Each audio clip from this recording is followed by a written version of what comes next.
Greetings Star Wars Nation and welcome to World Reviews, and today we're reviewing the Battlefront 2 Deluxe Edition, so sit down, buckle up, and hit that hyperdrive because World Review starts now.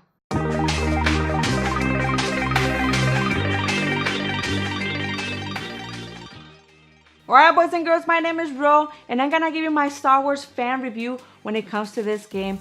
And I know we're gonna have some agreements and disagreements when it comes to Battlefront 2, but don't worry, later on we're gonna be addressing those issues later on in this video. So without further ado, let's jump into this video game review. So you may be asking yourself, is this game worth it? Well, the answer is, how much of a big of a Star Wars fan are you? When it comes to their online playing, this game offers a lot of maps, places that we've seen in the movies before, and even places that we have seen in the movies but we never as a fan dreamed to step into that world. Perfect example is the Death Star. And whether you're with the Rebellion or the Empire, you do get to choose 4 classes of soldiers. But the process into upgrading those troopers or unlocking different characters in the game, it's kind of painfully slow. We also get to unlock original characters from the Star Wars universe, The Force Awakens, the Inferno Squad, and ships from different eras of the Star Wars universe. When it comes to their online playing, I really enjoy being the boots on the ground, shooting at people, accomplishing missions, and I haven't really noticed glitches in the system. The shooting is pretty smooth, the running is pretty smooth, so overall I really like this portion of Battlefront 2. And to be honest, I really don't like the flying parts in this game. I don't know, is it because I haven't gotten used to the controllers? I'm really terrible at it. I mean, I try to do my best, but I end up crashing into things. So if flying is your thing, I'm sure, and I've heard many people before say that the flying controllers are awesome and people have enjoyed more. And if flying is your thing, then you're really gonna enjoy this part. When it comes to the story mode, I really enjoy the different perspective they try to give us from the Empire's point of view, or from someone that is part of the Empire. And you gotta give props to Janina Javankar and the team when they put this storyline together.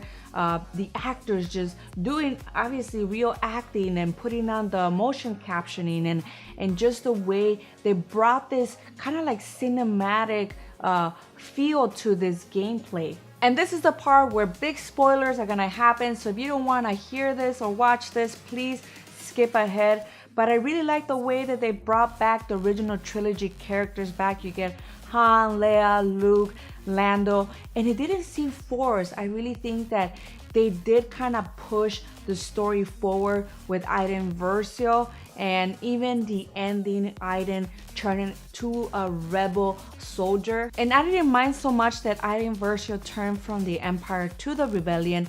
I know some people did, they lost their minds. I just didn't like the way they did it, and I'll talk about that later on in my dislikes about this video game.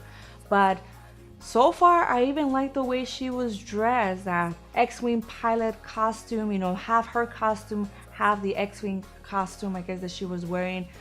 Even her droid changing colors, I thought it was kind of neat, because not only did she change from an Empire soldier to a Rebellion soldier, but even her robot from all black to the white and yellow. So I thought that was pretty cool. And no, I don't believe that Iden Versio and Miko's relationship were forced or it was too fast.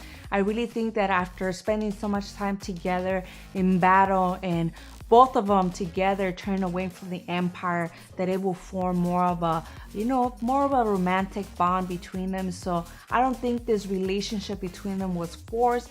I think that at the end, really right at the end, they share a kiss, they hold hands, and later on is revealed that it possibly, that he's the father. It seems like he's the father of Iden's daughter.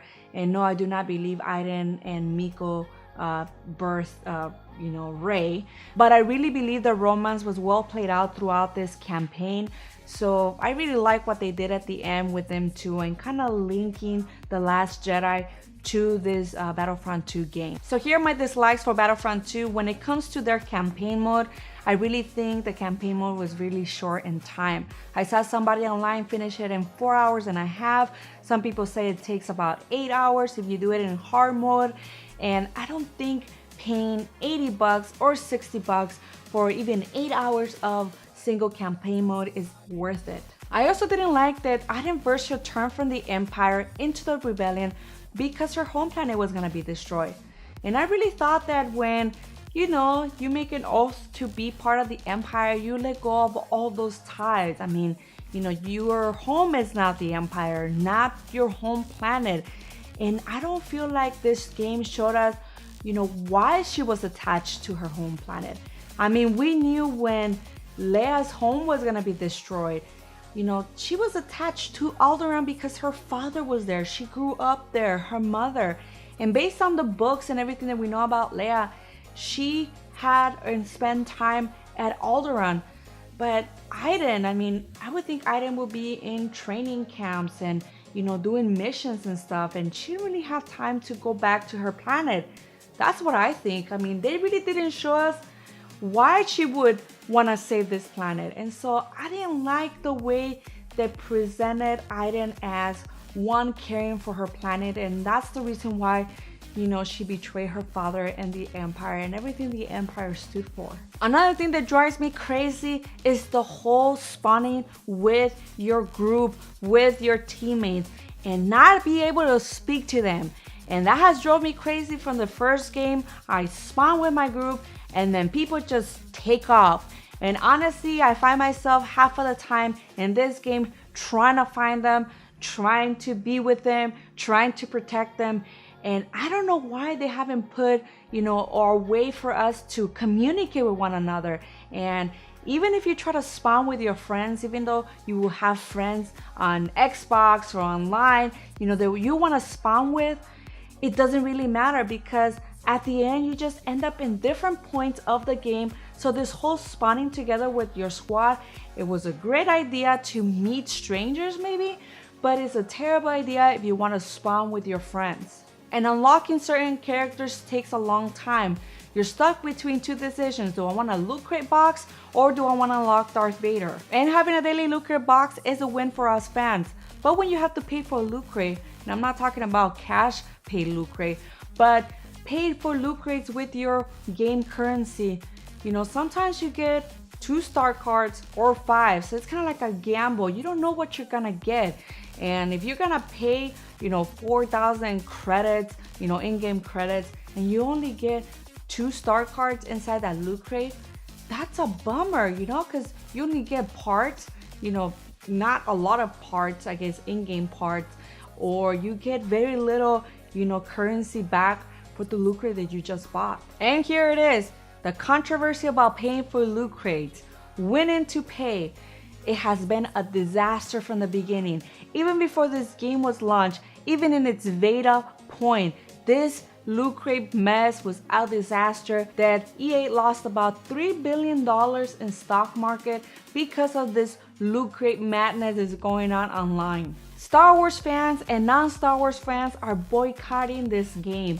They don't want anything to do with EA or their loot crate boxes and trying to, swindle people out of their money. This thing has gotten so bad that even Disney honchos had to stop EA people from turning on the switch that would allow fans or, gamers from buying loot crates, buying crystals, buying parts, in a sense, pay to win. But Star Wars fans and game players have hit EA where it hurts, and that's their corporate wallet. So we'll see what happens in a few months with Battlefront 2 and other games as this whole pay to win thing resolves itself.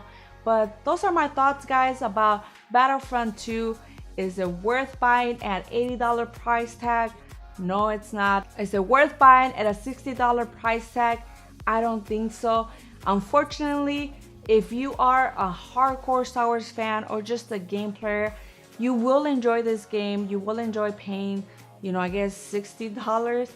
But for me, even though I have the deluxe, I don't think it was worth the $80 or $60.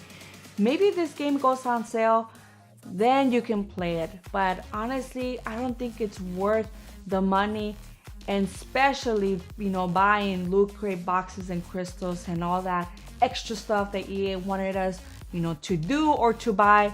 I don't think it's worth it. But those are my thoughts. Comment below, let us know. Did you buy this game, or you just, making your voice be heard, saying, no, I'm not gonna purchase this game? Comment below, let us know. And also don't forget to like, and subscribe to my channel. And like always, can't wait to guys have it back here at Rural Reviews.